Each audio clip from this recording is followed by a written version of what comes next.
পাকিস্তানের বিপক্ষে বাংলাদেশের গুরুত্বপূর্ণ ম্যাচ, হারলে বিদায় জিতলে ফাইনাল, এমন কঠিন সমীকরণ নিয়ে মাঠে নেমেছিল বাংলাদেশ দল।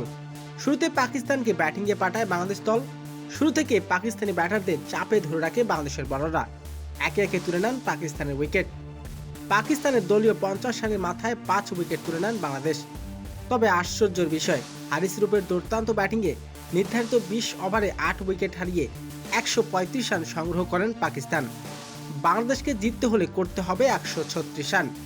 সে রানের জবাবে ব্যাটিং করতে নেবে বাংলাদেশের ব্যাটারদের ভাবমূর্তি দেখে মনে হচ্ছে পাকিস্তান বাংলাদেশকে টার্গেট দিয়েছে 436 রান। ব্যাট হাতে সবাই ক্রিজে নেমে হতে চেয়েছিলেন হিরো। ছক্কা মারতে গিয়ে পাকিস্তানি বলারদের কাছে উইকেট বিলে দেন বাংলাদেশের ব্যাটাররা। ওপেনিংয়ে 0 রান করে সাজ করে ফেরেন পারভেজ হোসেন ইমন। এরপর একে একে বিদায় নেন বাংলাদেশের ব্যাটাররা।